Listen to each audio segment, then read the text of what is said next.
to make the most out of it. This is actually once in a lifetime opportunity that you get to interact with such a great personality. So happy learning. Over to you, Tushar. Thank you, Professor Sunny. It is a pleasure addressing your students. I remember last time I addressed, it was last year. Uh, Even before that, it was winter time, I remember, and I got such a good response from all the students. There were so many questions we discussed, and I still remember Professor Tej Pavan had arranged the whole thing. And I also look forward now. I understand these students are graduate students, so a lot of them are graduate students. So I will encourage you all to ask me questions on chat, which I can reply to. And I will try to not use any jargons, so I won't use any over the top terminologies. Rather, I will stick to explaining the basics, so that all of you who want to make a career in entrepreneurship, or want to start something new, or even if you are planning to join a company which is into startup space, you will get benefited a lot.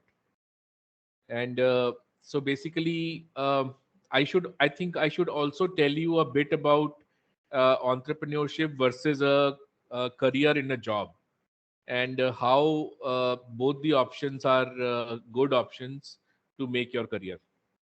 So yes, so basically, see, if you are um, if you want to do a job, then you have options in a number of companies. Now what matters to you is how your career will go. So basically, from the age of 22 to 25 years, going all the way to 45 years, in these 15-20 years, you will rise to the top. And a lot of you will rise to the highest level in a job. And if not in 45 years, maybe in 50 years. But if I compare job versus entrepreneurship, then in entrepreneurship, you have to work for your own self. And end of the day, if you compare these two with regards to the returns you get, then it is not fair to judge both of them, because the career which you will make in a job might be very different from the career which you will make in entrepreneurship. Now, just to tell you, the income tax which is applied on your salary is 30% in India. It is 40% in the US. It is 45% in UK. And if you stay for more than 7 years in UK and do a job, it is 55%. So on the income side, the taxes are quite high. 30% in India, 40% in US, 45% in UK, 55% after 7 years in UK. But if you are working in Singapore, your income tax is only 15%. So not only you are making money in a foreign currency, in the Singapore dollar or US dollar, uh, but your tax is also less. So you happen to save, like, if your salary in India is suppose after 10, 12, 15 years, it is 50 lakhs in Delhi. So if you are spending 2 lakh rupees in your house per month, in 2 lakh rupees, you get a very good living in a city like Delhi. You save 25 lakh rupees per year. But in Singapore, if you are working in the same level, your salary will be $300,000. So out of $300,000, schooling is very costly, housing is very costly, car, if you buy a car, it is very costly. Uh, out of $300,000, you will end up spending $1,75,000 to $200,000. So you will save $100,000. Now, $100,000 is not much when you look at the living cost in Singapore, but it is quite a lot if you convert it into rupee terms. So if you come back to India after saving a lot of dollars in Singapore, so everybody please be on mute. Thank you. So if you save your money after working for 10 years in Singapore, naturally, in terms of rupees, you will have a lot of savings.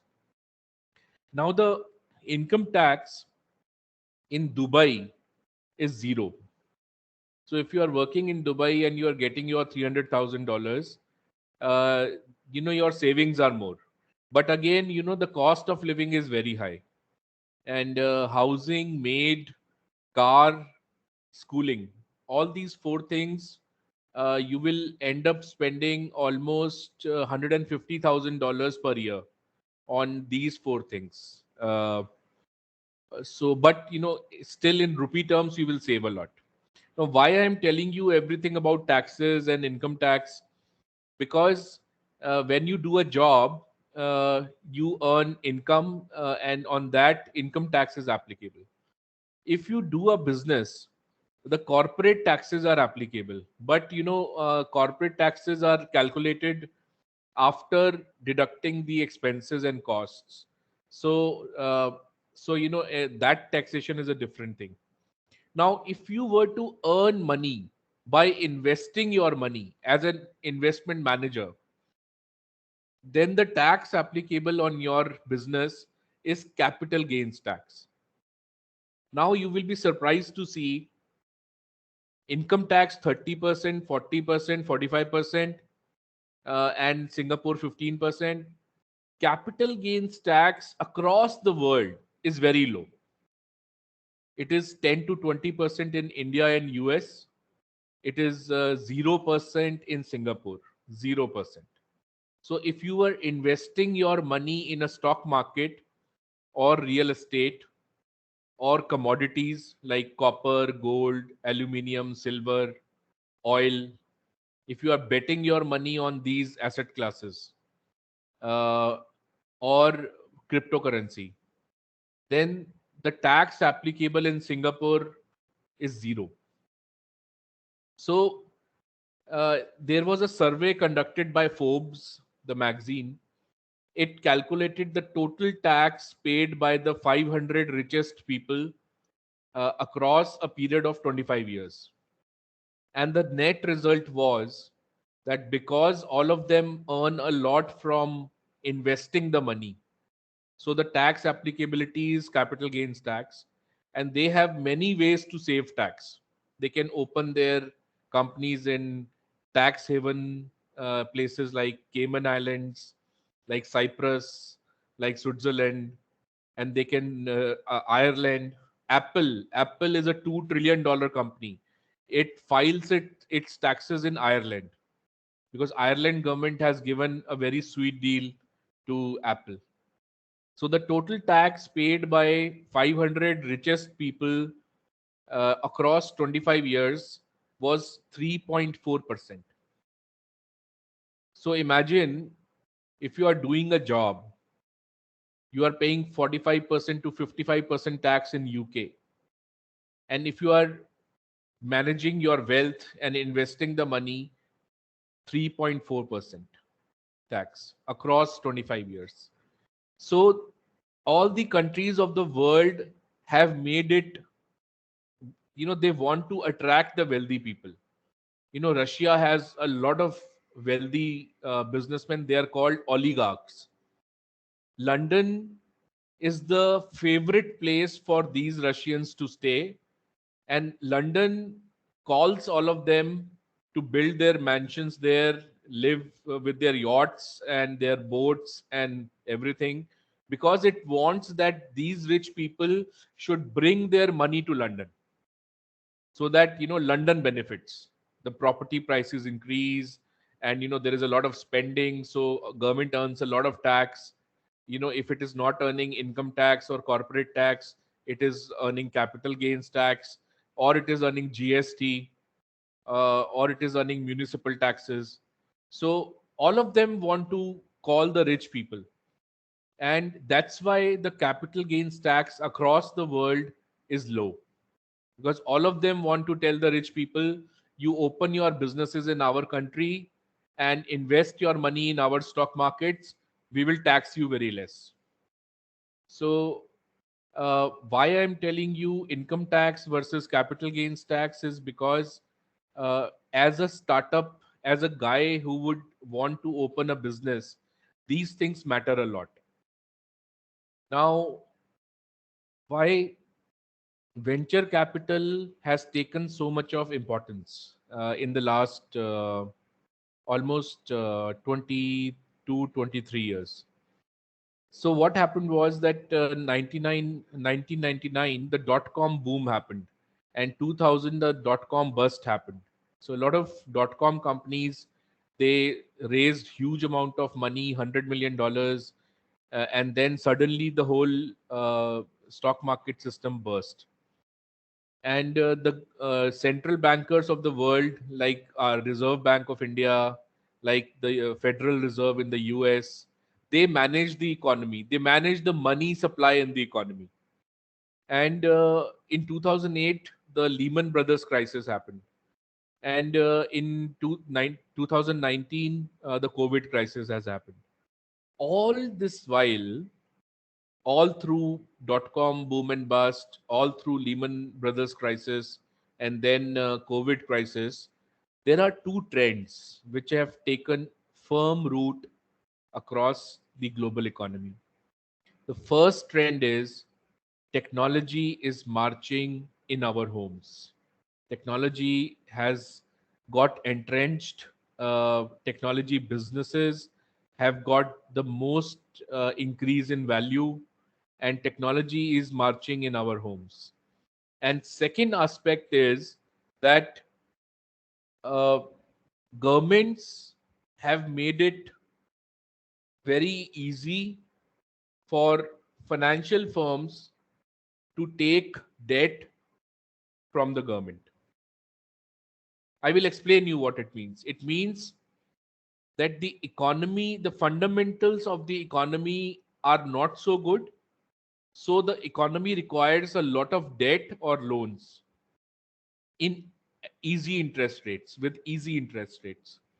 And to provide all these loans so that the economy keeps on growing, it doesn't come into a recession, the government prints a lot of cash. They print a lot of currency. They give it to financial firms like hedge funds, and that money gets invested in asset classes. So a hedge fund which is putting in $1 million of his own money can borrow 90% debt. So the government will give him $9 million of debt. So the hedge fund puts in only 1 million, takes $9 million of debt from the government bank at a interest rate of 0.5% per year. That's it, 0.5% per year. Now it has $10 million worth of corpus. It invests that money in stock markets, in commodities, in forex transactions, which means betting on other currencies, in real estate, and now in cryptocurrency. So this huge volume of money, right from Lehman Brothers crisis 2009 till 2021, the American government alone has printed $25 trillion worth of currency. All that currency is, uh, it's sloshing around in the global economy. It is chasing returns. It is chasing asset classes. And there are bubbles. There are real estate bubbles. There are stock market bubbles. There are commodity bubbles. So, suddenly the price of copper will rise 5 times. Cryptocurrency, Bitcoin was nothing when it came in 2010 and 11. And suddenly it is now worth $50,000 per Bitcoin. And so those people who would have bought bitcoins in 2014 when it was not even $1, now from $1 to $50,000, if somebody had taken 100 bitcoins, he would have made amazing kind of return. And cryptocurrency is not even a asset class, it is a fake asset class, because it doesn't have any real value. You can't use that currency. It is a number on the screen on which you are betting. So because it doesn't have any value, the governments are against it. Indian government, Chinese government, many African countries, they are against. But the flow of money for betting is so huge that cryptos, they rise so much, they fall so much. They rise on news, they fall on news. Now, amongst all these asset classes, one asset class is venture capital. So if you want to invest your money, you can put it in a stock market, you can put it in bonds, which are safe kind of investments. You can put it in cryptocurrency, which is very volatile. You can put it in commodities. Commodities run in cycles. So gold was rising for 8 years, then it was falling for 4 years. Oil fell to $18 per barrel. Now it is $75 per barrel. So they have cycles. And so, one of the asset classes where you can put your money expecting a return is venture capital. And the beauty about venture capital is uh, that because venture capital chases startups and new companies which are trying to create something new, and they are trying to, as we call in our terminology, they are trying to disrupt the market. So there are established. So suppose uh, Tatas have Tata Motors, and Tata Motors is an established company. Now suddenly a new company will come like Tesla, and they are trying to bring in energy efficient batteries, and cars run with energy efficient batteries. So they are trying to disrupt the market. So the craze for investing in such disruptive ideas, disruptive startups is such that the valuation of Tesla on the stock market is $900 billion. Tesla is a company which will make its first profit in 2023.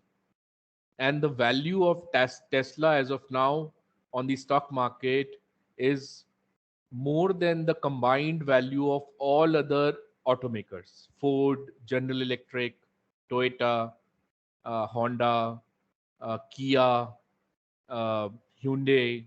Uh, so, you can imagine it is kind of a bubble, but that is the kind of value which new age companies trying some new technology, trying some new way to disrupt the market, that is the kind of money available for these companies. Now, startups which are more than the value of $1 billion are called unicorns.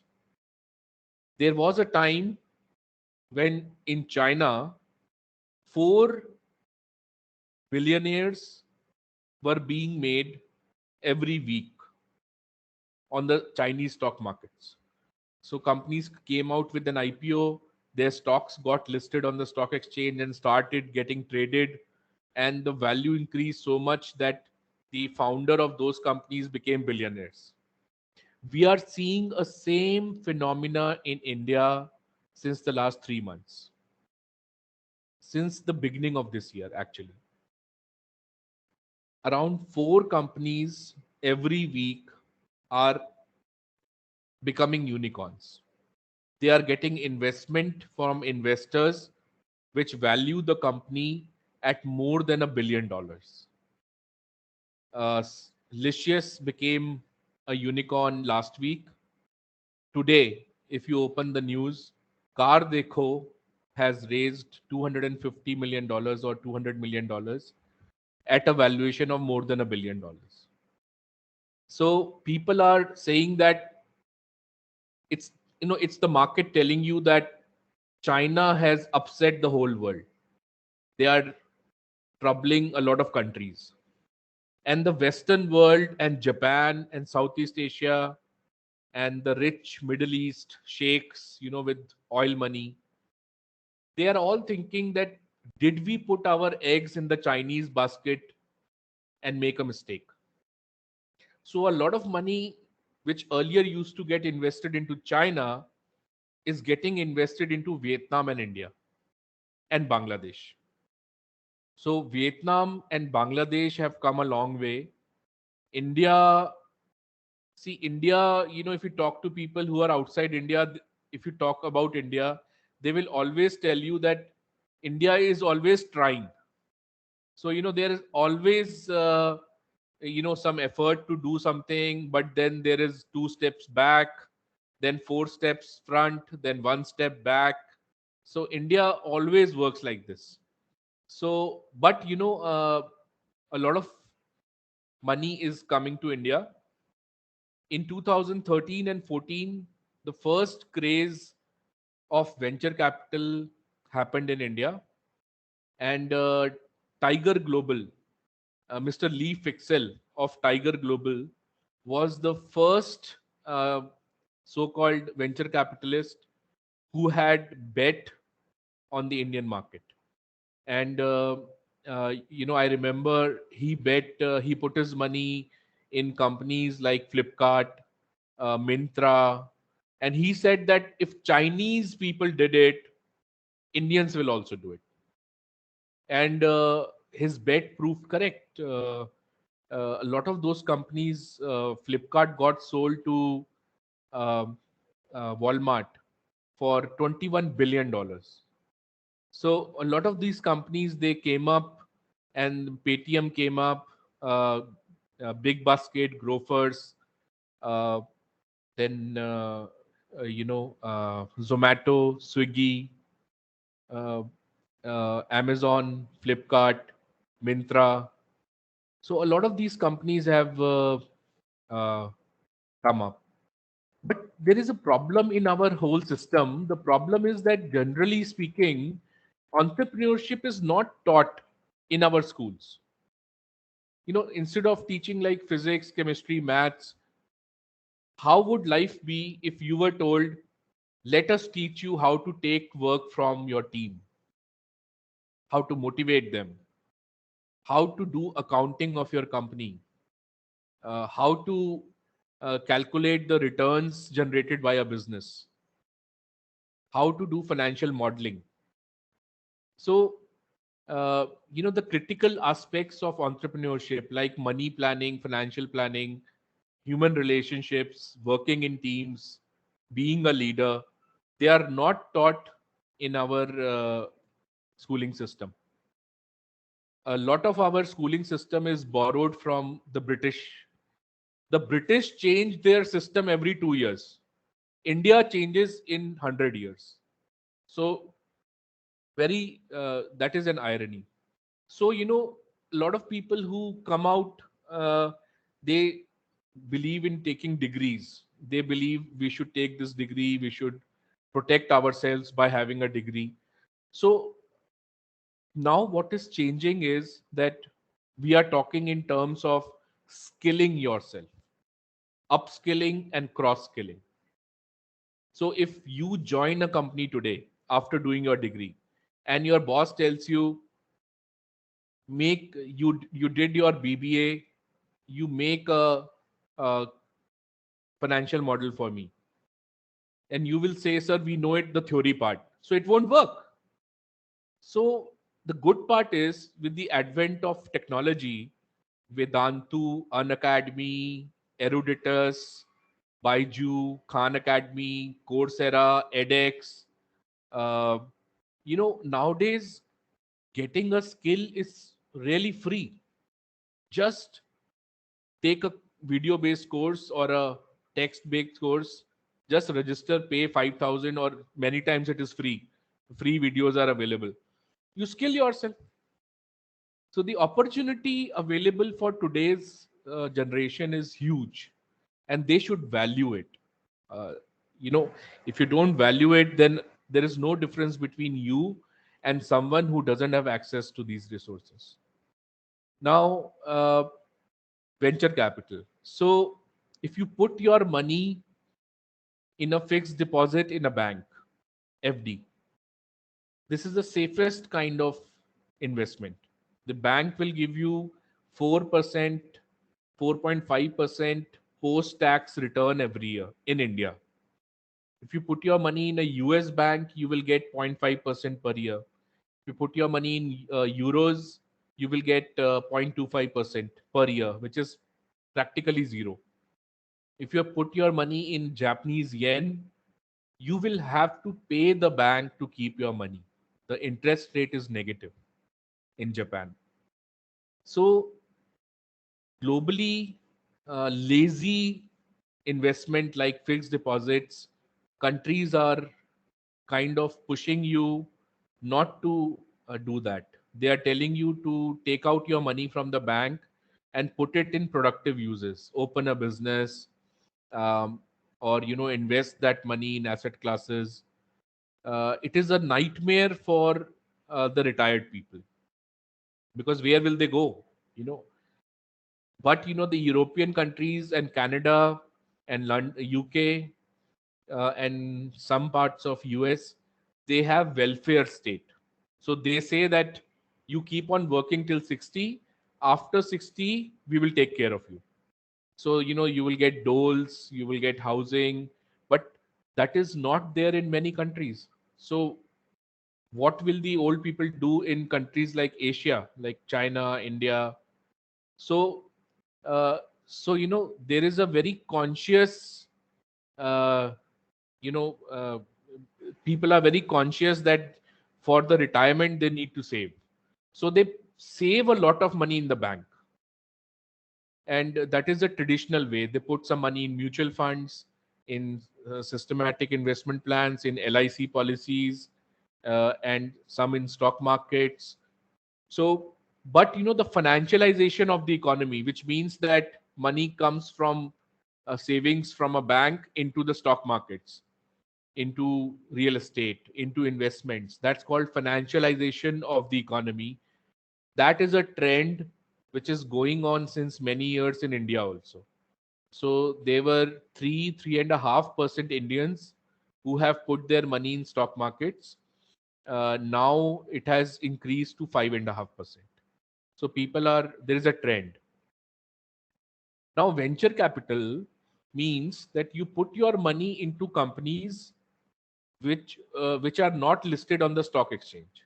So if you take shares of that company, 10%, 15%, then you can't sell it anytime because these shares are not traded on the stock exchange. So it's a very risky investment. Not only you have to choose a good company which has a chance to grow, you also have to uh, exit that investment at a good capital gain profit, and you have to ensure that you get the exit also. So it is very risky. So venture capital is the riskiest kind of investment for an investor. But why do they do it if it is so risky? Because the average returns generated by venture capital for investors, there was a study done by Red Seer Consulting. The average return generated by a venture capital fund across a period of 8 years uh, in startups was 54% per year average. 54% kind of return. So VC funds, they work on the basis of portfolio management. They invest in 10 companies, 7 will fail. Out of 3, 1 or 2 will become winners. So the overall return on the portfolio will be quite a lot. That is how they work. And now I will just show you a slide. That slide has some points about how to, what investors are looking for. So how to get funded. If you open a startup today, how to get funded. So I will just share a slide with you and discuss that. And I am just putting my LinkedIn profile on the chat. If you guys, any one of you are present on LinkedIn, please feel free to approach me. Um, and I'm also putting my company website in case you want to see. A lot of videos are there. Okay, so share the screen.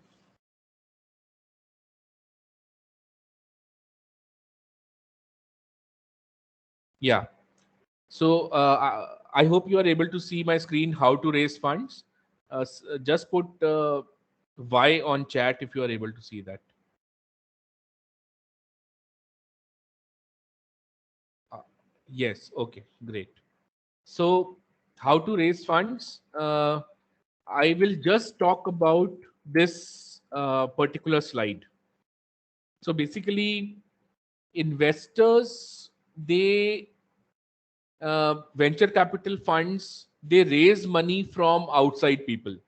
They raise money from pension funds, endowment funds, from family offices, from angel investors, and they tell them, we will put your money in startups, generate a return, and give you back the money in 5 to 8 years.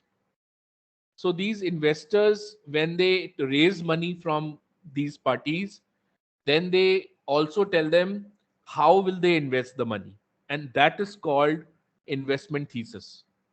And this investment thesis is given on the website of the VC funds. So how will a typical investment thesis look? We are an early stage fund investing in seed, at seed level or pre-series A, with a ticket size of up to $0.5 million, with sectoral focus of education technology, financial technology, agriculture technology, space technology, deep tech, artificial intelligence, machine learning, for a preferred market, which is India. Now, this is just one example. So this is how the thesis looks. कितना पैसा डालेंगे? What would be that ticket size? At what stage of the company they will put in the money? Which market will they prefer? Which sector will they prefer? And that is the thesis. So they, a lot of companies keep coming to these VC funds every day. So naturally, they have a very good experience about, uh, about seeing the business of uh, we, those companies. Now, let me show you this slide. The first thing which the investor wants to know is the problem statement you are solving. Like, what is the problem faced by humanity, by the customers, which you are solving. Now, if you are wanting to solve an environmental problem, you might have a startup about electric vehicles. So, you are putting electric vehicles on the streets. So you are solving the environmental problem. Now, if people can't find a taxi, so Uber comes up with an app. And now, through the app, using the smartphone, you are able to get taxis, get the pricing, get the map, everything. So, the problem statement is about availability of taxis.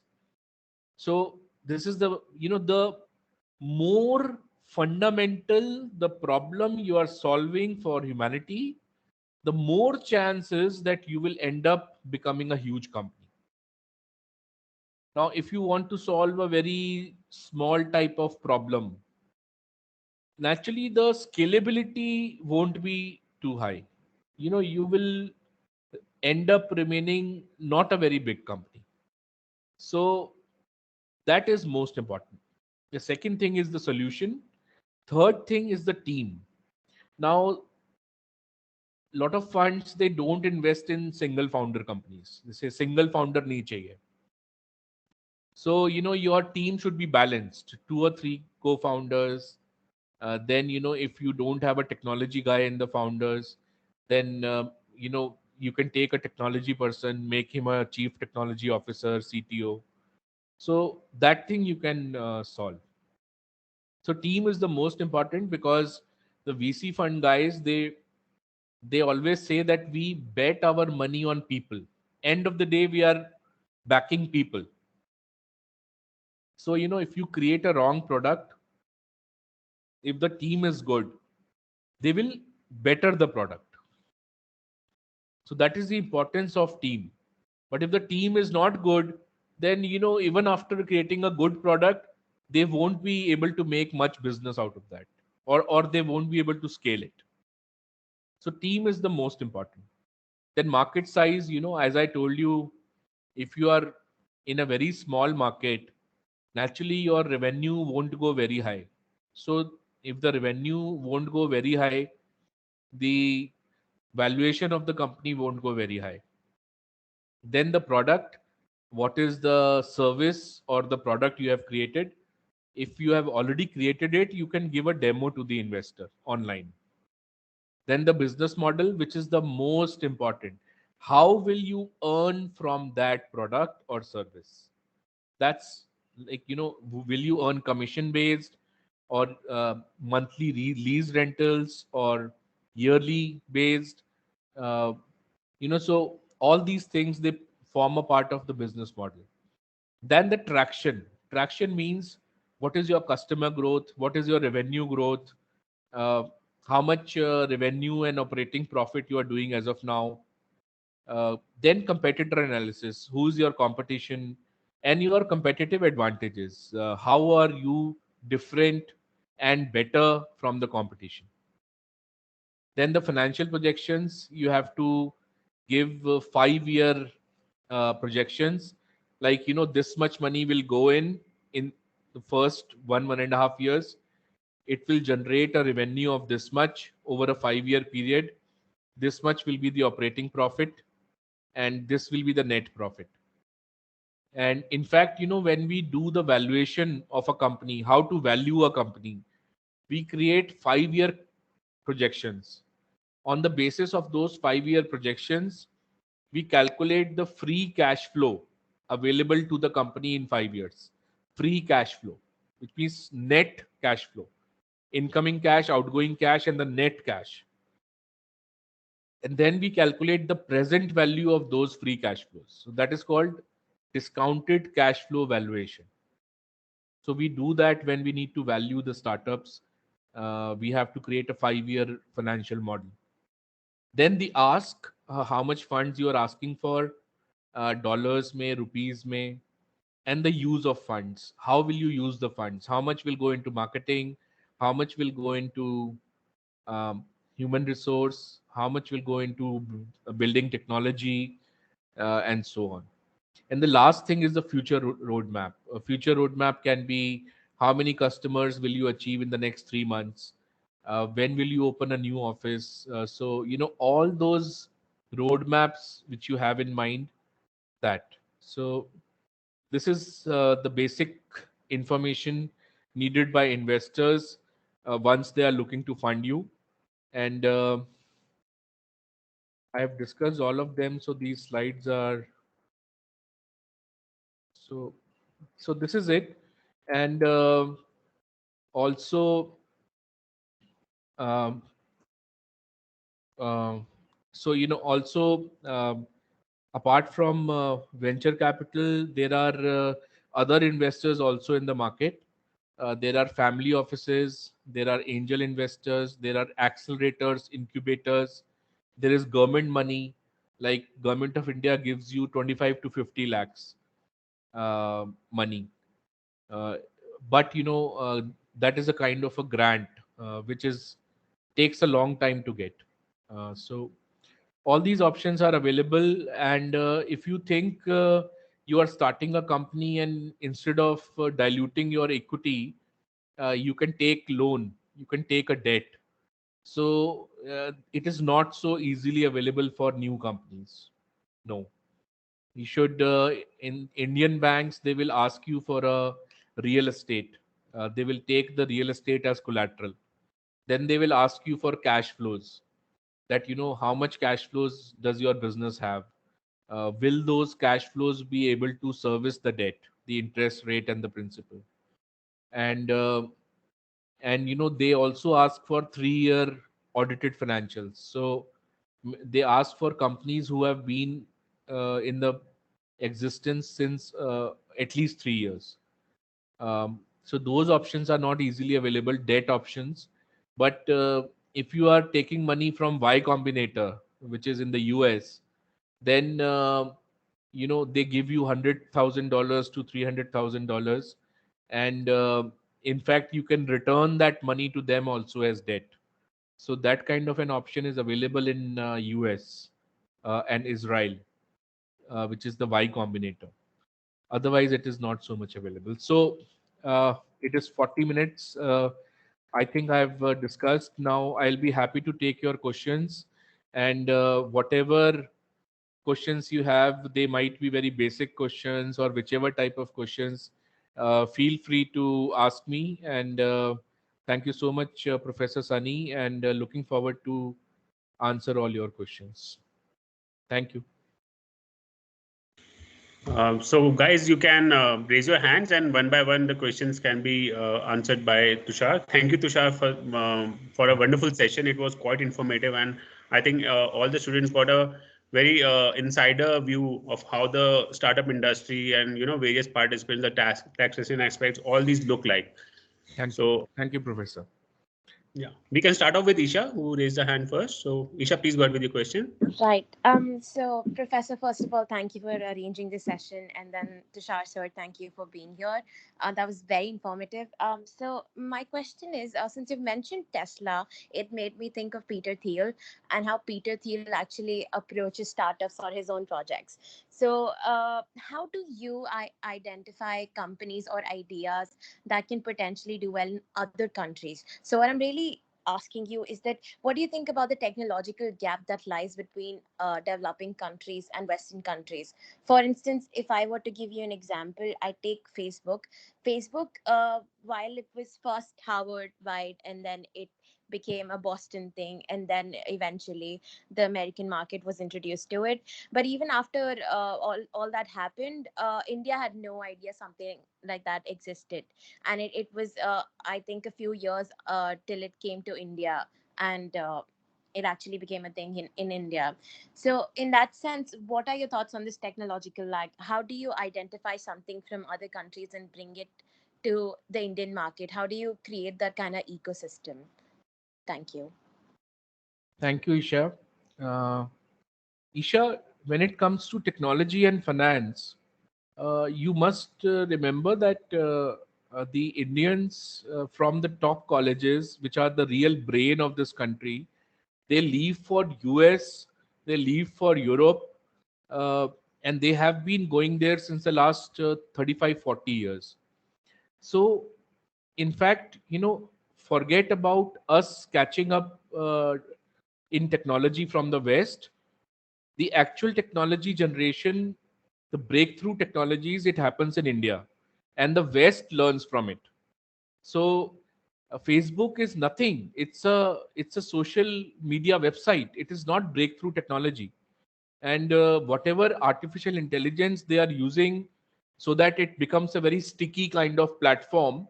If you look at their employee base, you will find 40% are Indians.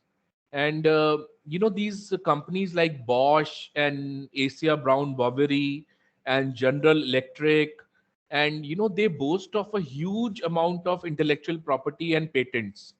But if you look at from where they are generating the patents, it is each of them have 5,000 to 10,000 people in Bangalore or Hyderabad, and these people are generating patents and intellectual property for these companies.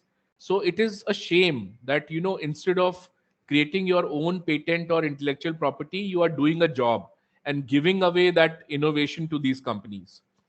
And India, the problem was the internet was not good. Internet wasn't available. But after Geo came in 2014 and 15, the whole landscape has changed. And there is a sector which is direct to consumer, D2C. It means selling through your own website. It was a zero sector in 2015 in India, and today it is a $4 billion sector, 30,000 crores plus. Because now logistics companies are available like Delivery and so many of them. Easy internet is available, Geo is there.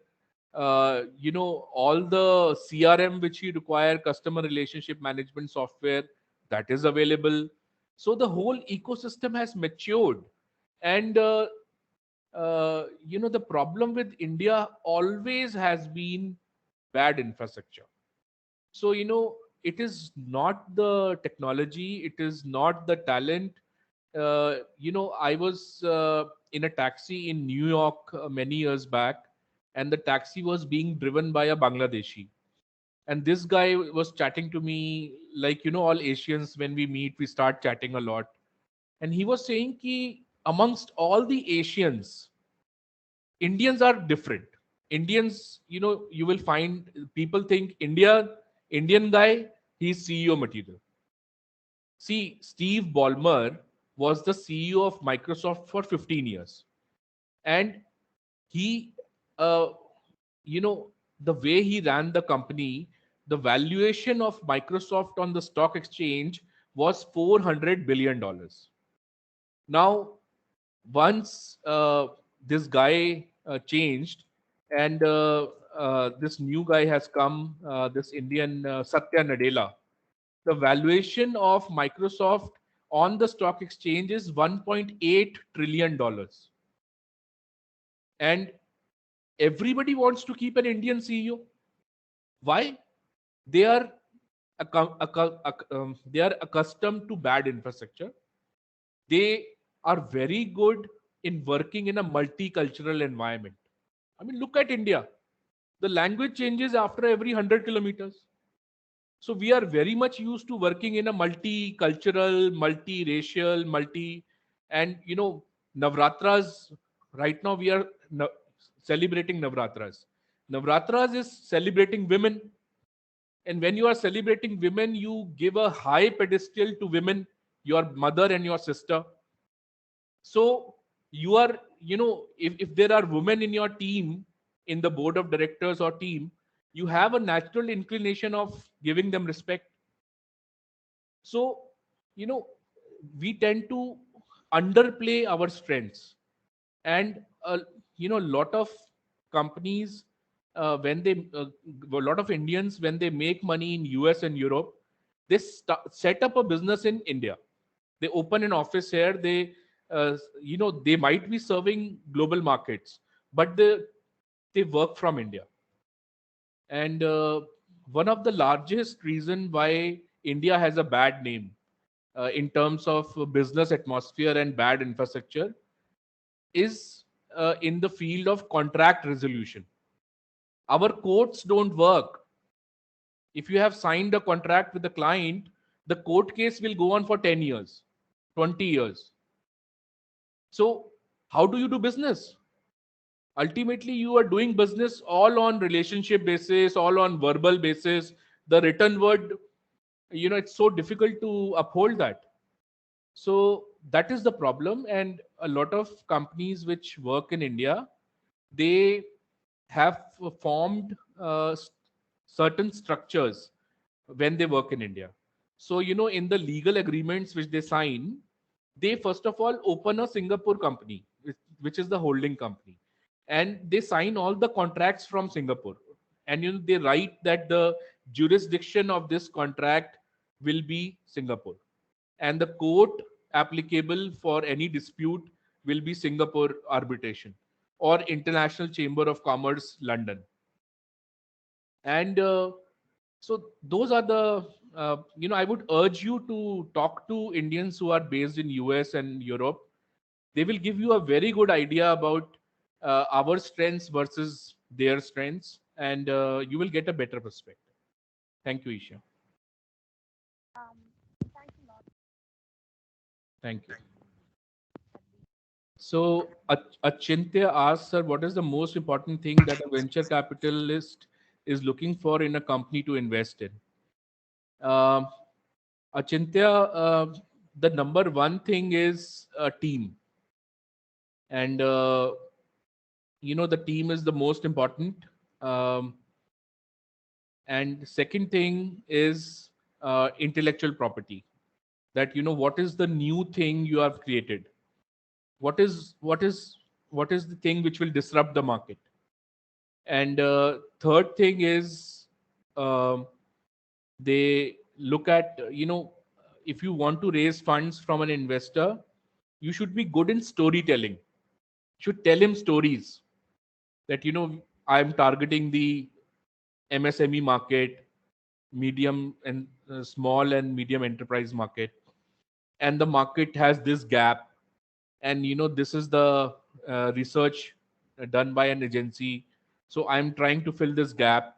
So end of the day, you are selling him a dream of 5 years, and in 5 years, how will you achieve this dream? So you should be a good storyteller.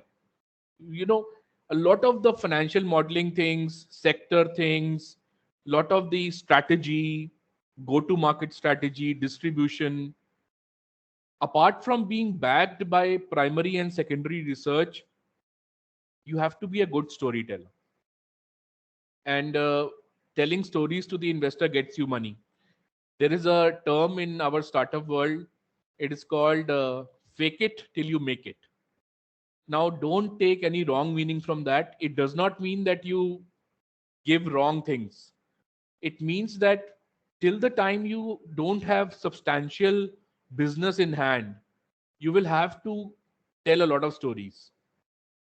And so intellectual property, team, storytelling, then uh, your how good your product is. I will give you a statistic. 60% of all startups close down, 60 to 70%, because they created the wrong product. They created a product which does not have a customer. It is a shocking statistic. So when technology guys, they get to work on something, it's so passionate, ye solve karna hai, ye solve karna hai, they forget that there has to be a business model behind this, whether somebody is willing to pay money for this. So that is where the brilliance of Elon Musk and Steve Jobs, they they always say customer focus, customer focus, customer focus, customer focus. Why people buy from Amazon? Steve Jobs, customer focus. Everything about the company is oriented towards giving some benefit to the customer. The best pricing, the best service, the best returns, the best delivery, the easiest platform to work on, to learn, and the variety of the products. So customer focus. I would urge you to read 13 management principles of Amazon. So Amazon has come out with 13 management principles, and they are amazing. Just read that. It will be very nice for all of you.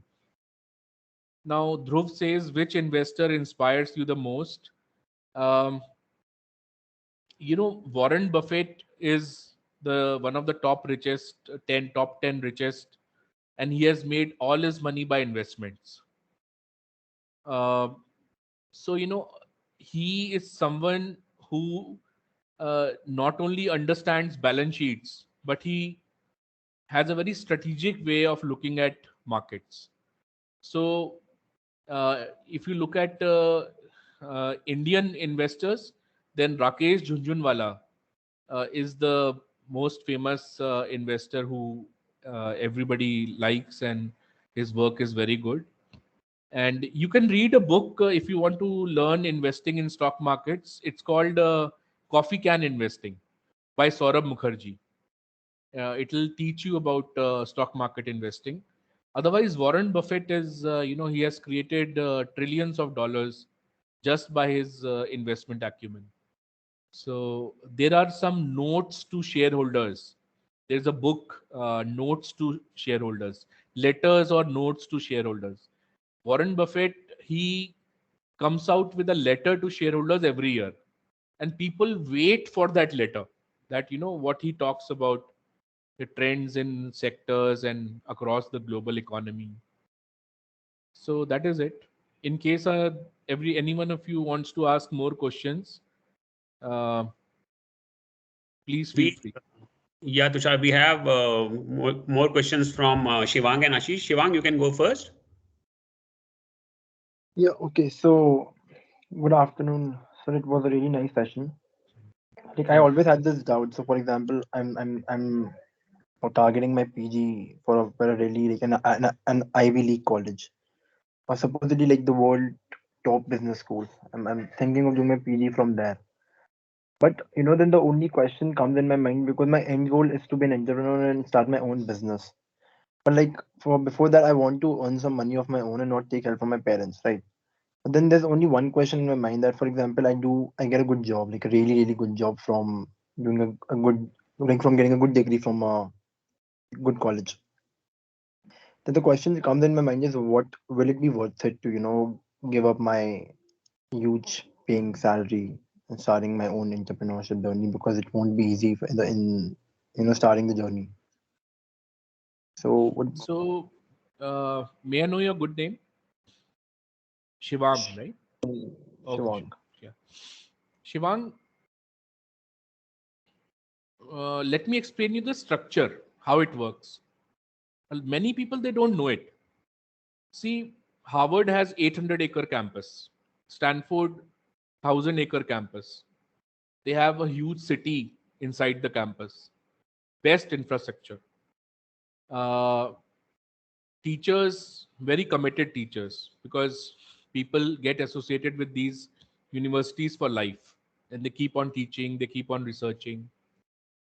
But why is it that Bill Gates, Mark Zuckerberg, Steve Jobs, they are all college dropouts?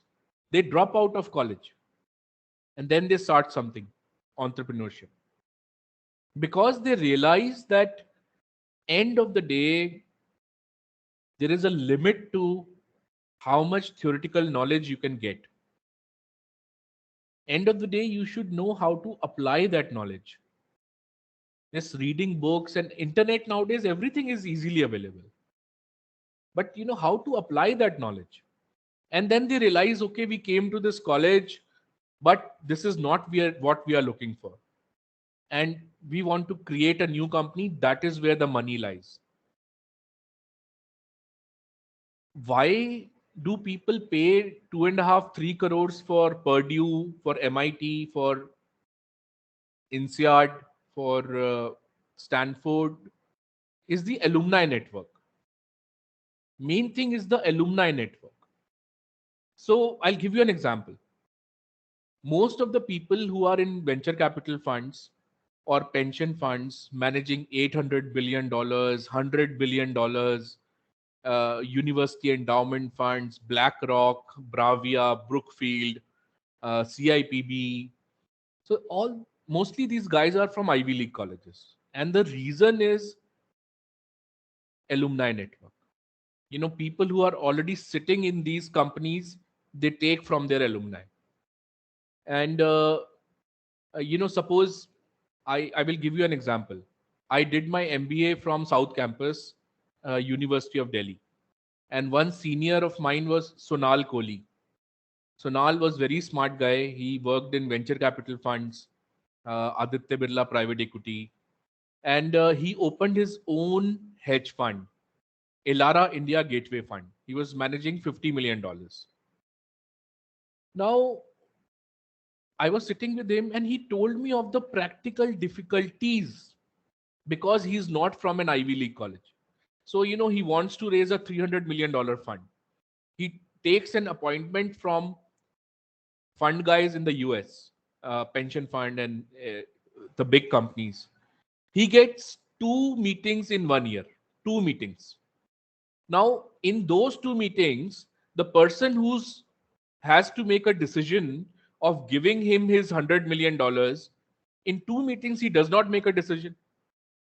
But the same person sitting in a pension fund in the US, having assets under management of billions of dollars, somebody meets him through the alumni.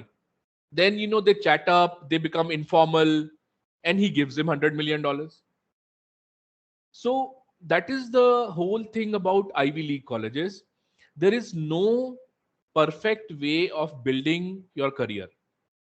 So this guy Swapnil, I know him. He did his Ivy League college MBA. Then he joined Amazon in Bangalore at very good salary, 2.5, 3 crore salary, 3 crore per year, and he has such a good career. Suddenly he put in his papers. Now he's saying he wants to open a startup, uh, and he's working on that. His confidence. He's leaving a 3 crore salary and wanting to open a startup. He has the confidence. So there is no right way of doing it. Um, but if you want to be safe, so Indians, they have a mentality of taking a degree for their kids. Uh, the kids should have a degree so that any time in life they face a problem, they can at least get a job because of that degree. So I don't have any problem with that mentality. It is a safety net kind of mentality.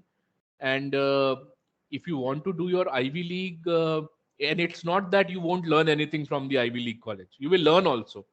But end of the day, what will matter to you is the alumni network. And you can go ahead and do your Ivy League, and that's it. Okay, thank you so much, sir. Thank you. We also have another question from Ashish. Ashish, please go ahead. Good afternoon, sir. Good afternoon, Tushar, sir. So actually, I'm planning to have my own startup from like last 1 year. So just the same question the Shivang asked. Like I don't want to have the funding from my parents. I do have to fund from myself. So when we like seek for the investors to like the investors see our growth, the current growth, no. So where like how to reach up to that growth. See, Ashish, if you are idea state startup, you are pre-seed, even before seed, pre-seed, you are of course pre-revenue. There is no revenue.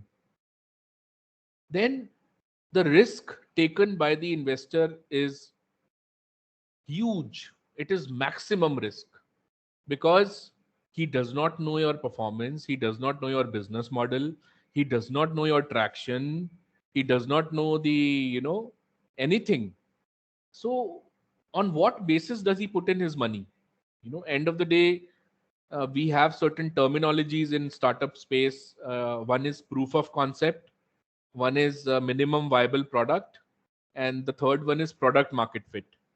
So once the company achieves product market fit, that time the investor is most confident that the product market fit has been achieved, distribution strategy is in place, go to market strategy is in place, all these things are in place, product is ready, revenue is coming in. So he gives you millions of dollars. But when you are at such a stage, you will get angel investors who will put in 5 lakh rupees or 15 lakh or 25 lakhs, or some accelerators which might put in maximum of 50 lakhs. But if you were a founder,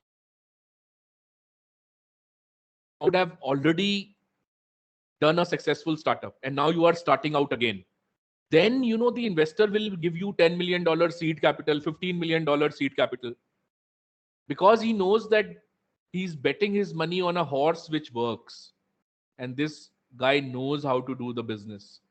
So I'll give you 2 examples. There is a startup which is an organic beauty formulations company. They were pre-revenue, but they raised recently 4.5 crore amount at a valuation of 25 crores. Pre-revenue company. And why were they able to raise? Because the founder was very experienced.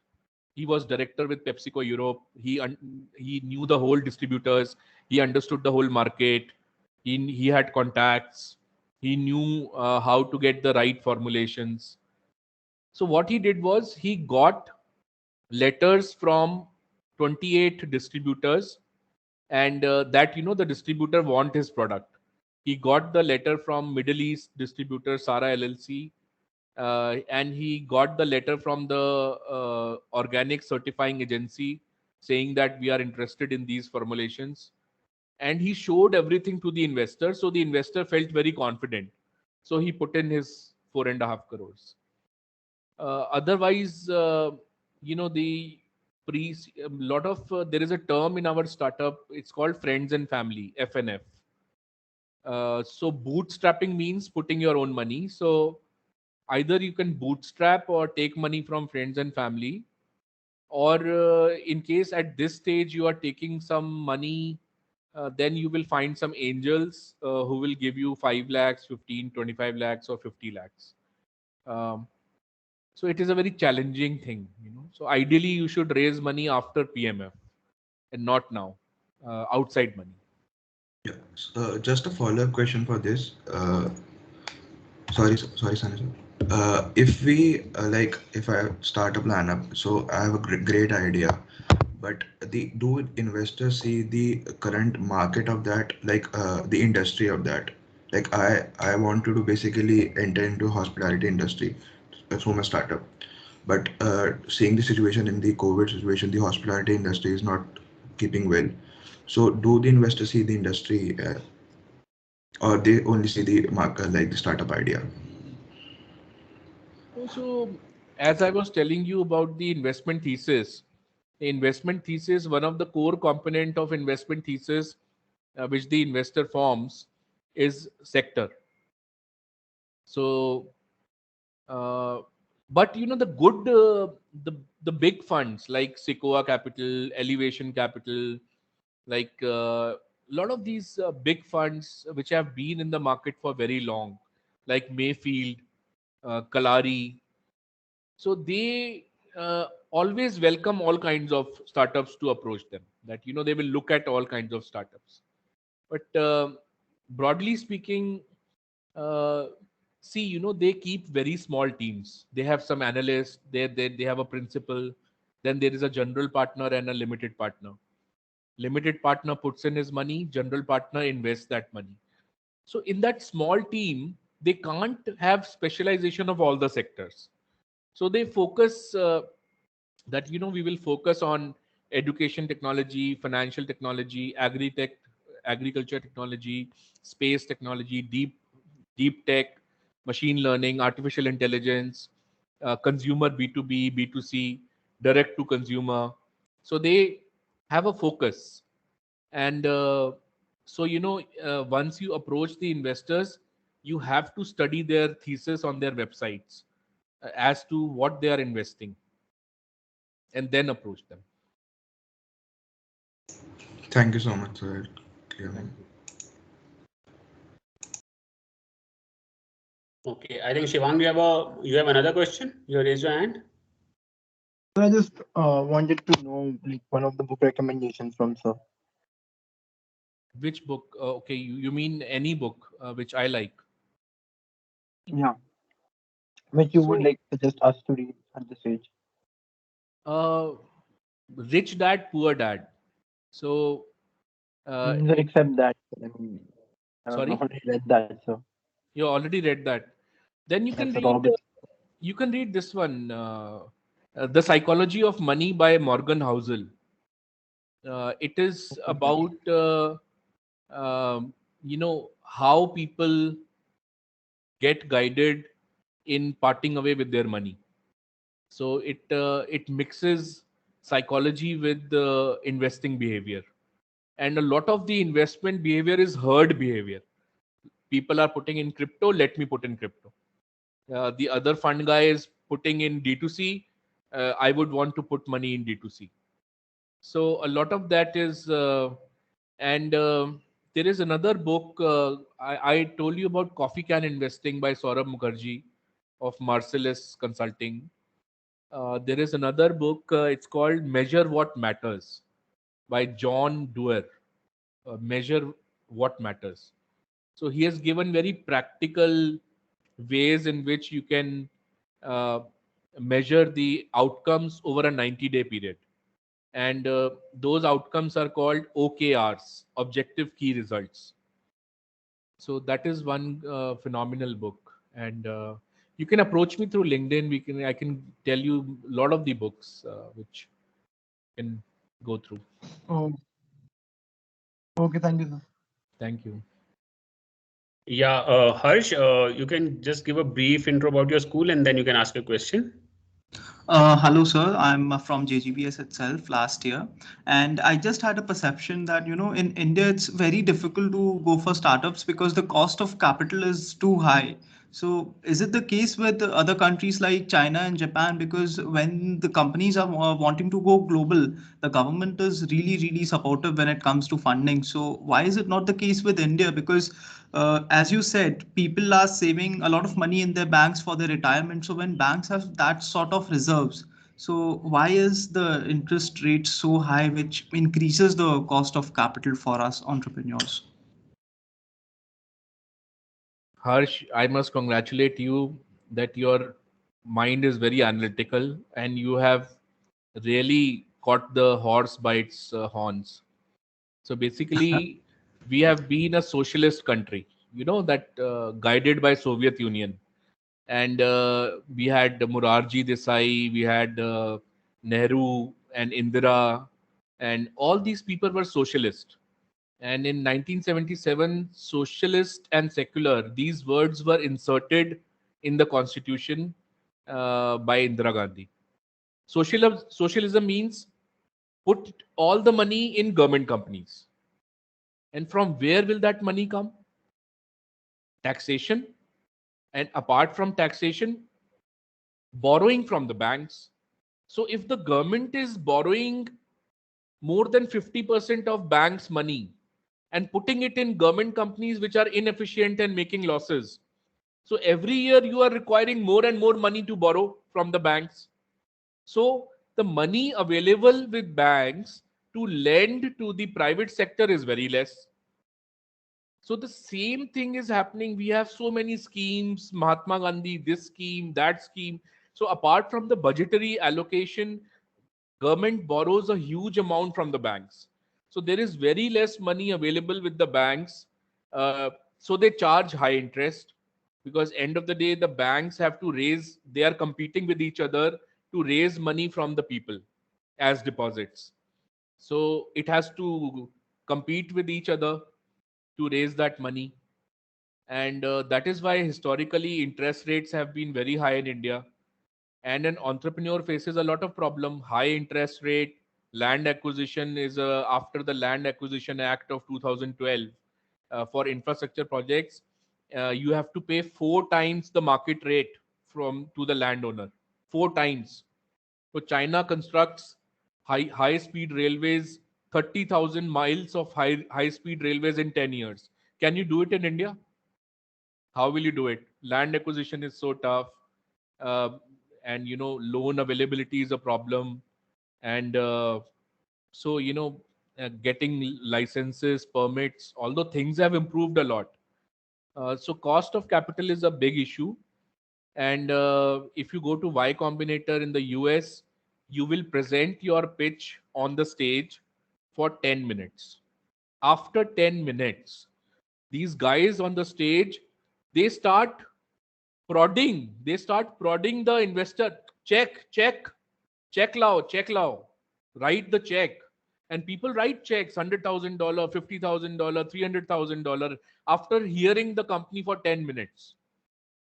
So India, uh, the ecosystem is there, but always remember that we are a high population country. In everything there is a line. Everything there is a line. So there were 28,000 startups registered with Startup India 1.5 years back, and today it is 50,000 startups. From 28,000 to 50,000 startups in 1.5 years.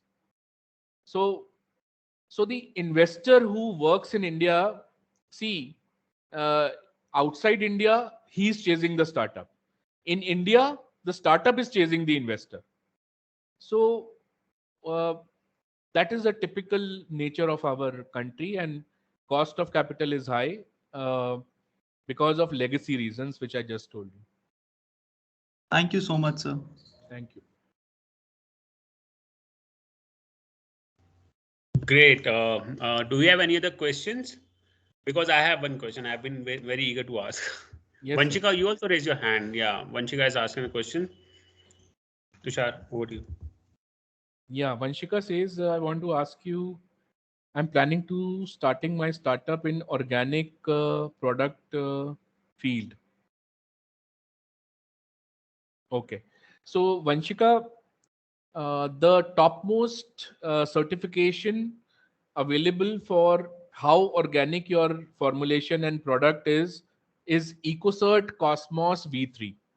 It is a European certification, and a lot of companies who are selling their products saying that the product is organic in India, 95% of them are not organic. In reality, they are chemicals which harm you. um, there are two companies, Juicy Chemistry, and there is one more company I forgot, who have come up recently, and they have EcoCert Cosmos V3 certification. One of the clients of mine is Plantus Innovations, and their products are also compliant with the EcoCert Cosmos V3. Funding is not a problem. Any consumer product in India, funding is not a problem because we are high population country and we consume a lot. And out of our GDP, see, any GDP consists of investments, exports, and consumption. Our exports have been very low since a long time because of infrastructure issue. But our exports are growing from 300 billion to 400 billion after current government came out with the PLI scheme. Investments, 2012, the government at that time got the public sector banks to give loans worth 20 lakh crore to private companies. And the way they gave these loans, out of 20 lakh crore, 13 lakh crore money did not come back. So the capacity of lending to infrastructure projects, the capacity of government banks is practically very low. So investments is an issue. Biggest component for GDP in India is consumption. Our consumption is very strong, so funding won't be a problem for you. But uh, make the right formulation for your organic startup. Get a letter from EcoCert Cosmos V3 that they are interested in your formulation. Get some letters from distributors that they will look at buying your product. um, and you will have to get your product manufactured from a EcoCert Cosmos compliant manufacturing agency. There are hardly two manufacturers in India who are compliant with EcoCert Cosmos V3. One of them is in Lucknow, and this is it. Consumption and requirement is there in the market, and funding is available. That's not a problem. You can probably try the D2C route, direct to consumer route, selling through your website. Juicy Chemistry does that, and it's a very good way of increasing your business. Thanks, Tushar. I think Vanshika, your question is answered. In case you have any other doubt, you can put in the chat box. Or you can ask yourself. Okay. So Tushar, I also had a question. I think it is personally for me and for anybody, any student that we have in JGU. So if anybody has, an idea, the very first thing that he has is an idea that, okay, I want to do this. For example, Ashish wants to do it in hospitality industry, or Vanshika talks about doing it in organic products. So what is the first thing that they should do? Preparing documents and other things. What is the first thing that they should do so that the idea does not die? In their studies or in their other things. How can they just pursue this idea and make it, convert it into a business? What is the first step that they should take? Uh, the founder of a startup has to be a hustler. Hustler means कि वो fight करता है. You fight. So your idea might be good, but it has to take a very firm shape in the form of a business model. So you have to interact a lot with a lot of people. You go to the communities at Clubhouse, the app. You will find many communities. People are talking and they are discussing. So try to find which community is talking about your kind of sector, the sector which you have chosen. Then there is medium.com. You write blog that this sector is so good, and then you invite other people to give comments. Put that blog article of yours in all social media. Put it on LinkedIn, Facebook, Insta, and see what people are commenting. Then you create WhatsApp groups, and in WhatsApp groups you keep the sector as a focus. So slowly you will find a lot of people from the same industry will start catching up, and then uh, you will have a very good idea about the sector, and then you will have a very good idea about how this what is the practical business viability of this idea. And then get your Google presence correct. So write a lot of blogs, create videos about the sector which you want to solve, and openly ask for help from people. Just tell, I am a founder looking to develop a startup in this, and I'm looking for any kind of help is most welcome. So you will find some ulte seedhe people also, but a lot of them who are from your sector, they will give you a very good idea uh, about the sector. So once you have the idea, then you create the documentation. So documentation means a pitch deck, which is a 15 to 18 slide document, and a business plan, which is a 25 page project report.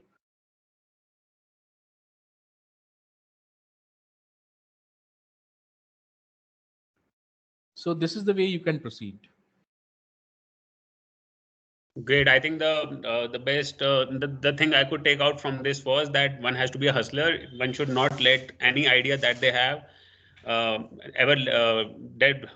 They should always follow whatever passion they have, and that can actually lead us to what the brilliant ideas that you gave, that they can reach out to so many people in so many ways. So thanks, Tushar. And we have another question from Vanshika. Vanshika, please go ahead. Yeah, am I audible? Yes, you're audible, Vanshika. Yeah, so there's one question in my mind, like if our idea is unique and by chance we are presenting our idea to any investor or funder, so is there a chance they steal our idea so is it necessary to copyright or patent our idea before presenting?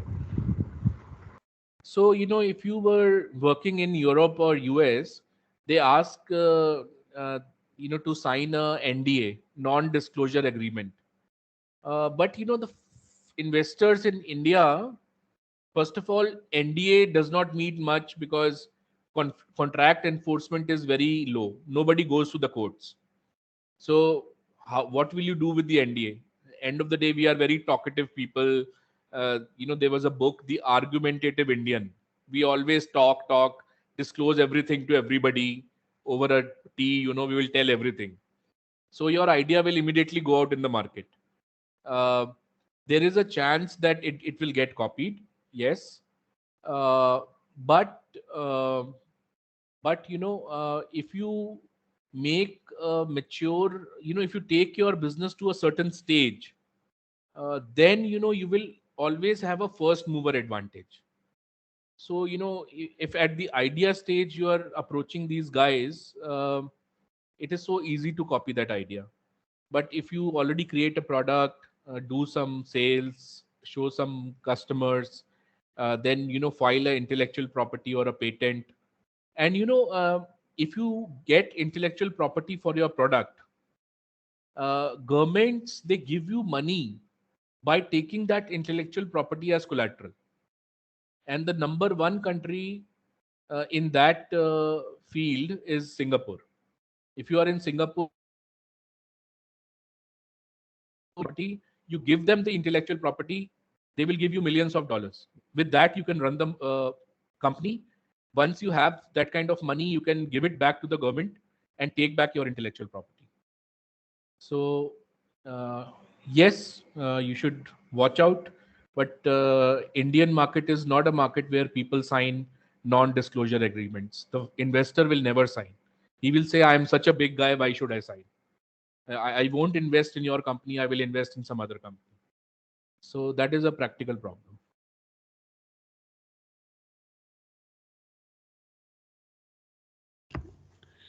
Okay. Anybody else who has any question?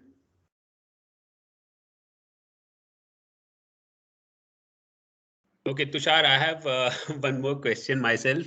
Yes, sir. There's an idea, okay, and the entrepreneur or the promoter finds that idea is sellable. And what is the most common reason that you have seen that the startups failed after 1 year? Because I read it somewhere that most of the startups fail in the first year itself. So what is the most common reason that you have come across that startups fail? Sir, reasons can be many, but the biggest reason is they created the wrong product. They focused on the product and they said, we will create a product which will then find a customer. So you are creating something and then looking out to the world that who can be my customer. Whereas the right way of doing it is first you do a primary and secondary research on the customer. Then you have a profile of the ideal customer who can buy your product. Once you have that kind of a profile, and nowadays doing primary research is very easy. You put a poll on LinkedIn, you keep on putting number of polls, people will reply to it, you will get a lot of data. Secondary research is so easy nowadays. Google has everything. You keep on searching, you will get so much of data. So it's better to research first and then go out to create the product. And I will give you a heads up on this. The PMF, product market fit, which is created in India, is valued a lot globally, because Indian customer is a price conscious customer, and he takes time. He takes time in deciding what to buy, and he does a lot of research. So if your product market fit has been achieved in India, it very high chances are that that product can sell anywhere in the world. So the investors look at India as an ideal consumer market where they want to achieve their PMF, product market fit. But it always works the other way around. You first have to research the consumer and then come out with a product. So that is where the brilliance of Steve Jobs, because he was creating something entirely new, a smartphone, which works on by touching the screen. He was creating something entirely new, and yet he created something which has become, so sticky, such a sticky product. So that's my views on this, sir. Okay, so actually we should do our homework first, and then the idea should be explored, and that is what a sustainable model can be, Yes, not sir. the other way around. Yeah, so it was a great session, Tushar. I'm really grateful to you for taking out time for this, and I hope our students also gain a lot of it. And even me as a professor, I've got a very different perspective of what startup is actually from within. And thank you once again for sharing your time with us. And we look forward to more such wonderful sessions with you. Sure. Thank you so much, Professor Sunny, and thank you all of you students for sparing your valuable time and coming for this session today. And I'm reachable on LinkedIn and through my website consultancy.com and my email, which is tk@consultancy.com. So feel free to reach me out to me, and thank you all of you, and thank you, Professor. I'll hang up today just now, and I will wait for the recording of this, please. Yes. I'll reach out to you after the session. Thanks once again, Sure. Tushar. Thank you. Thanks. Thank you so much, sir.